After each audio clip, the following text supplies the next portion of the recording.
like that. Yeah, me too. Yes, okay.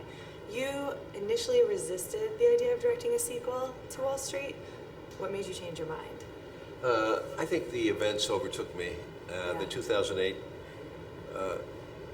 crash, if you call it, really was a heart attack, a triple bypass to the system, warning to us that America was living way beyond its means. And I think that was it defined the 87 to 2008 period for me. And it was the background, not only the background, but that's a crucial definition.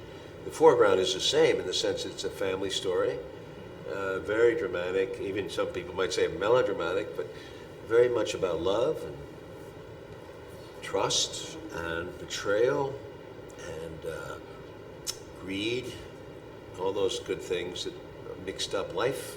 All the characters are a little bit more ambivalent than they were in '87. I think people are a mixed bag, is what Gecko says in the movie. He calls people a mixed bag, himself included, these combinations of good and bad. Do you contribute that to continuing residents? Do you contribute that to the continuing residents of Wall Street, from the original to the current? All those factors? I'm sorry, you're talking a little bit low for me. No worries. Do you attribute that to the continuing residents? Residents? The residents of the original Wall Street? Well, the original Wall Street's a simpler story, but I still think it's a family drama. The son, Charlie Sheen, betrays his father and his union for the advancement of himself and Gecko, and he lives to regret it, and it asks forgiveness. The new version doesn't start on that note at all, but definitely, because Gecko's on the other side of the fence, he's outside looking in. He uses Shia LaBeouf to get back into the game. That's what makes it interesting. And there's a new Gecko, it's Josh Brolin, a new Gecko in town. But Douglas is an ambivalent character because he's torn between his daughter. He wants his daughter back. He has no family. What are his values? Is it money or is it family, loyalty, and love? This is a big question that comes up for everybody. But Gecko at one point says, money is not the prime asset, time is. The iconic anti-hero, Gordon Gecko, was bigger than life, as we were talking about. Now he's somewhat diminished. What happened to Gordon along the way? Happened to him? What happened to the economy? Well, Gordon, during his stint in prison? The economy boomed while Gordon was away. Gordon missed out on the biggest years. Gordon is an anachronism in the sense that he comes from the 80s.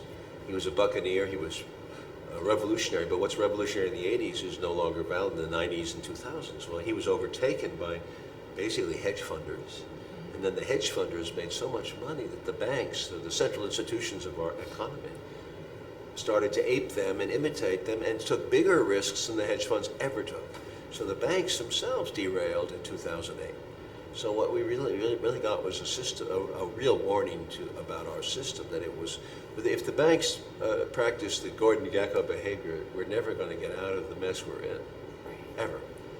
And I don't know that they ever will, because I think they got greedy. And how do you think greed will be perceived over the next few years? I think people, you've asked a key question about our culture. Part of us wants the easy money, the easy ride. We're living beyond our means. China's paying for it. Foreigners are paying for it. What happens to us? I mean, the thing about Americans is they always want to work hard, they have, but they also want it easy. They want to make the money. It doesn't always work that way. I mean, I don't know. We've always been a bubble economy, it seems to me, in the wrong way. I saw bubbles in the 60s, I saw them in the 80s, I saw them in the 90s and the 2000s. This last bubble was a mortgage bubble. That was insane. It's insane. No one can have a house for nothing. Does it make sense? It's not, but that's the American way. Get something for nothing. Get free mileage. I mean, I don't know. It just makes me uncomfortable. But that's a documentary, I suppose. What I made was a movie. I hope you get involved in the characters. Thank you. Wonderful.